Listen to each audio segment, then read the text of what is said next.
Bonjour, j'espère que vous allez bien. En ce lundi un peu particulier, c'est en effet jour de grève générale et nationale. La Belgique tourne au ralenti et nos journalistes sont sur le terrain pour nous faire vivre cette journée donc un peu particulière. Dans de nombreux secteurs, les travailleurs se croisent les bras pour dénoncer certains projets du gouvernement fédéral. Illustration tout d'abord dans les transports wallons, fortement perturbés. Il y a peu de trains, peu de bus et pas d'avions. Voyons cela avec Olivier Boulinc. À la gare de Charleroi, cette personne demande quel train circule aujourd'hui. Elle est quasi la seule, car ici pas de voyageurs, mais des cheminots qui se sont réunis pour soutenir le mouvement national.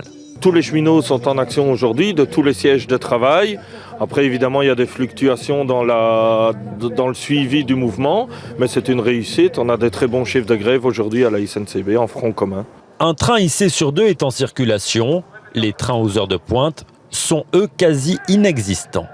Du côté des bus, les arrêts sont vides, preuve que beaucoup d'usagers ont anticipé cette journée de mobilisation. Ils ont bien fait, car rien ne roule au Tech Charleroi. Les autres régions sont aussi impactées. Un peu plus de la moitié du réseau Liège-Verviers est à l'arrêt aujourd'hui. Les aéroports ont quant à eux décidé de rester fermés. Tous les vols sont annulés, que ce soit au départ de Charleroi ou de Zaventem. Et puis à Bruxelles, une poignée de métro, trams et bus de la STIB roulent ce lundi, vous le voyez dans le détail. Et puis du côté de l'aéroport, il n'y a aucun vol au départ, quelques avions atterrissent tout de même. Alors cette grève générale est d'ores et déjà marquée par des incidents à Verviers. Des personnes sont blessées. Nous allons rejoindre David Watley dans le zoning des Plénesses où un automobiliste plutôt énervé a forcé un barrage ce matin.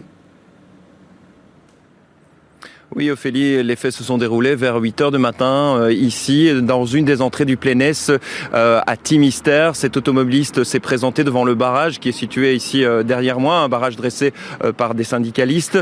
Et au lieu de ralentir, il était donc très énervé. Il a au contraire accéléré avec son véhicule de type pick-up. Et il y a une personne qui a pu éviter ce véhicule. Malheureusement, un des syndicalistes a été heurté et a été traîné par la remorque de ce véhicule sur une trentaine de mètres. Cette personne est pour le moment à l'hôpital. Elle subit des examens à la tête et aux côtes parce qu'elle a été blessée. Et l'individu, lui, par contre, qui a fui la scène, a pu être identifié grâce à sa plaque d'immatriculation. Écoutez, Christophe Romain, il était sur place, il a assisté à tout et il nous explique sa réaction. C'est un acte pour moi criminel. On est ici pour défendre nos droits. On explique bien aux gens pourquoi on est ici. Et cette personne-là n'a rien voulu savoir. Donc il y a eu délit de fuite parce qu'il a vraiment accéléré par là. Il a vu qu'il traînait la personne sur quelques mètres. Il n'a pas demandé son reste, il a continué sa route. Donc le beau réflexe qu'on a eu, c'est de reprendre son numéro de plaque. Et il a été arrêté par la police à ce jour. Maintenant, je n'en sais pas plus. Moi, ce qui m'intéresse, c'est l'état des personnes qui sont à l'hôpital. Voilà pour cette interview, les explications de David Watley. Merci beaucoup David. Donc par rapport à cet incident à Verviers dans le zoning, notons que d'autres zonings étaient également bloqués. Ce matin, des barrages filtrants étaient installés sur les accès routiers et parfois même à l'entrée des entreprises. Reportage de François Roideau et David Watley. Le zoning des Haussards ce matin, c'est le plus grand parc d'activités de Wallonie. Mais ce lundi, il est pratiquement à l'arrêt. Les travailleurs craignent de payer les mesures d'austérité sur la table du gouvernement. Nous sommes dans un secteur qui rapporte énormément d'argent. Nous avons fait un chiffre d'affaires de 1 milliard cette année. Et voilà, 1 milliard et nos salaires vont être bloqués. On va nous obliger à travailler jusqu'à 67 ans.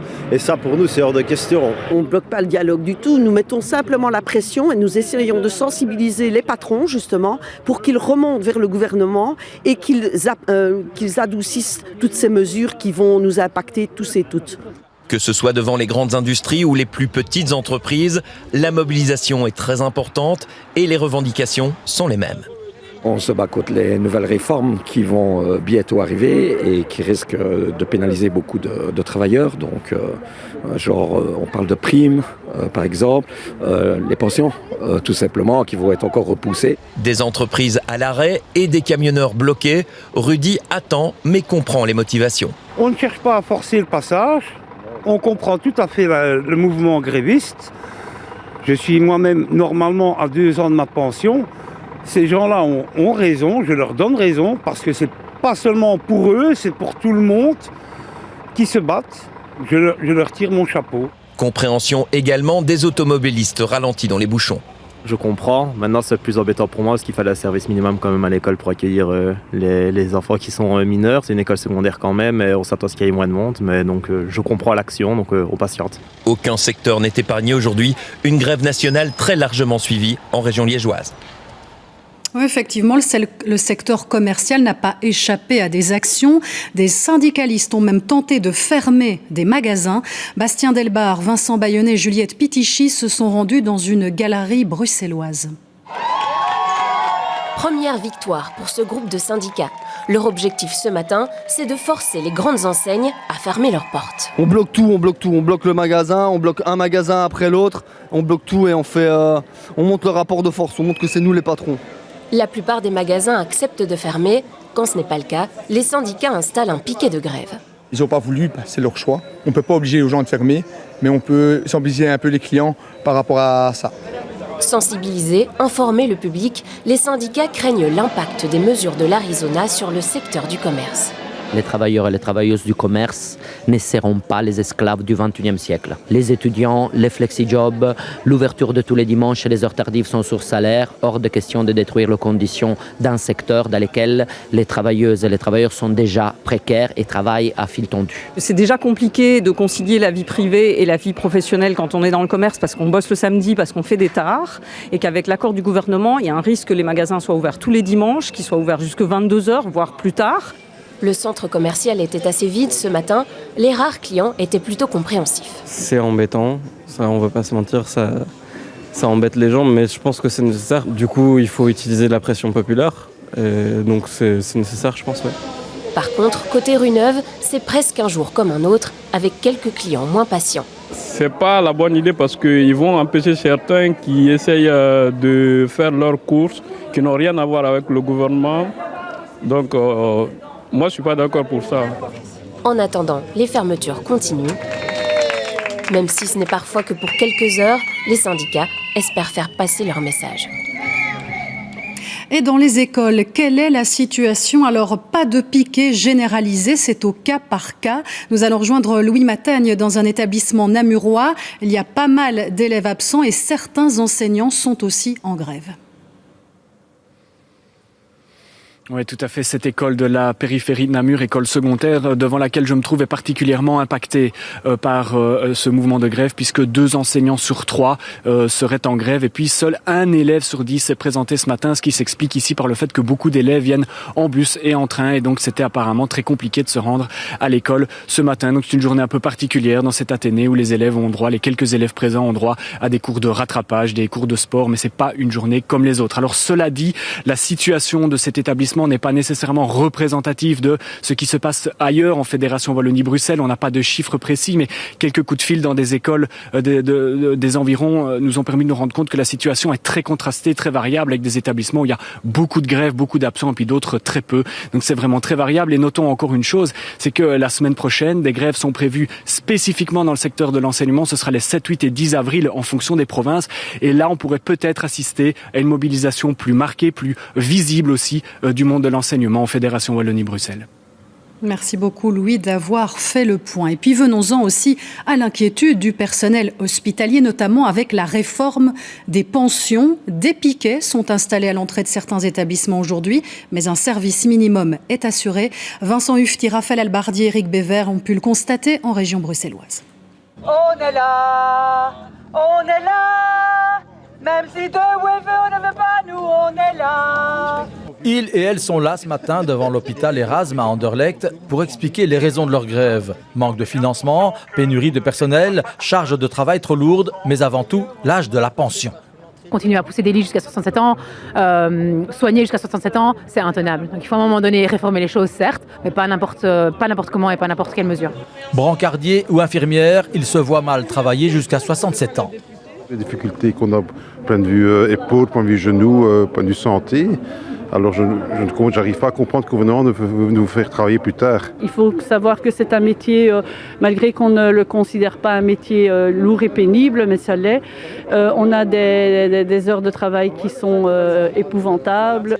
Mais tout le monde ne fait pas grève. Les personnes désirant travailler peuvent entrer, mais elles sont invitées à porter un autocollant de solidarité. Cet autocollant dit « Hôpital en service minimum, mais solidaire des grévistes ».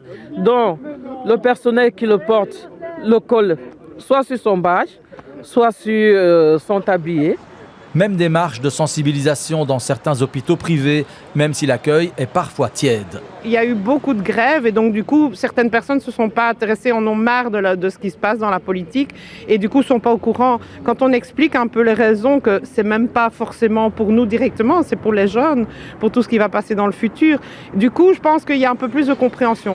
Mais pas question de bloquer l'accès à l'hôpital, il doit continuer à fonctionner. On fonctionne comme un service du dimanche. Le dimanche, les services sont réduits, les salles d'opération ne sont pas ouvertes, les consultations ne sont pas ouvertes. Tout ce qui n'est pas urgent ne fonctionne pas aujourd'hui. C'est une façon de mettre la pression. Une pression qui va se poursuivre puisqu'une autre grève générale est déjà annoncée fin avril.